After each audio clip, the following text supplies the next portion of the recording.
নমস্কার বন্ধুরা, আমি নীলিমা। আজকের রেসিপি এই যে বেগুন ভাজা করব। আর এই যে বেগুন আছে, গাজর, আলু, ফুলকপি, মটরশুঁটি, এই যে ডাল ধুয়ে রেখেছি, এই যে চাল ধুয়ে রেখেছি। আজকে স্পেশাল করে খিচুড়ি রান্না করব।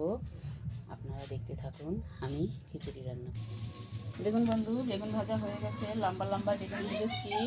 আর এই যে খিচুড়ির মধ্যে ফুলকপি দেবো, তার জন্য যে ভাজা হয়ে গেল, এবার নামিয়ে ফেলব। এই যে আমার সবজিগুলো ভাজা হয়ে গেছে, এবার আমি তেল দিয়ে দিয়েছি কড়াইতে। এবার ফোড়ন দিয়ে দেবো। এই যে আমি শুকনো লঙ্কা আর দুটো তেজপাতা দিয়ে দিলাম। এবার এই যে পাঁচফোড়ন দিয়ে দিলাম। এবার দিয়ে দেবো ডাল। এই ডালগুলো একটু ভাজা ভাজা হবে, তারপর চাল দিয়ে দেবো।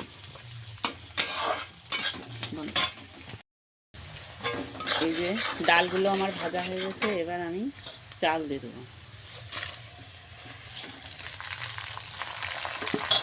চাল দিয়ে এবার এর সঙ্গে ভালো করে একটু ভেজে নেব। এবার আমি স্বাদ মতো লবণ আর হলুদ দেব।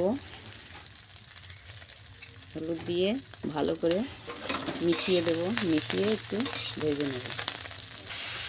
মটরশুঁটি আর লঙ্কাটা আমি দিয়ে দিয়েছি। এবার একটু ভালো করে নেড়ে চেড়ে নেব। বন্ধুরা, আমি তো এই যে সবজিগুলো ভেজে রেখেছিলাম, সব সবজিগুলো দিয়ে দিয়েছি। এবার প্রায় যে আমার হয়ে এসেছে খিচুড়িটা। এবার আমি ধনেপাতায় যে কুচিয়ে রেখেছি, ধনেপাতাগুলো দিয়ে দেবো। এবার দিয়ে দেবো একটু গরম মশলা। গরম মশলাটা দিয়ে আমি একটু মিশিয়ে নেব, তারপর একটু ঘি দিয়ে নামিয়ে ফেলবো। এবারে যে ঘি আমি দিয়ে দিচ্ছি, ঘিটা দিয়ে এবার একটু ঢেকে দেবো, তারপর নামিয়ে ফেলবো। বন্ধুরা, আমি কালকে একাদশী ছিলাম, আজকে দ্বাদশী, তার জন্য আমি আজকে দেখুন খিচুড়িটা রান্না করেছি।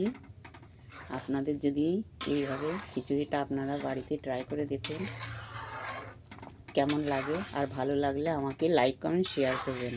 বন্ধুরা দেখুন কত সুন্দর দেখতে হয়েছে, আপনারা একবার বাড়িতে ট্রাই করে দেখুন। আর এই ভিডিওটা আমাকে লাইক কমেন্ট শেয়ার করে দেবেন ভালো লাগলে। নমস্কার। দেখুন বন্ধুরা, এবার আমি বাড়িতে তো কেউ নেই, আমার মেয়ে গেছে আজকে 1 জানুয়ারি পিকনিক করতে গেছে। আমি এখন আর কি করব, আমি একাই আমাকে খেতে হবে। এই যে মটরশুঁটি দিয়েছি, গাজর, ফুলকপি, তারপর আলু, ধনেপাতাও দিয়েছি। দেখুন বন্ধুরা,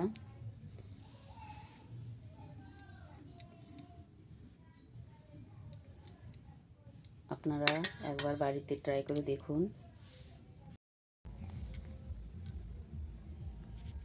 দেখুন বন্ধুরা, আমি এবার এই যে বেগুন ভাজা নিয়েছি আর এই যে খিচুড়ি, আমি একটু খেয়ে দেখছি কেমন হয়েছে।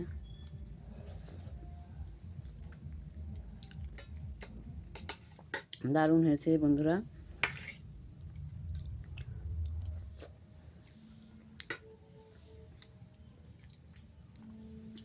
আপনারা একবার ট্রাই করে দেখুন বাড়িতে, কত সুন্দর হয়।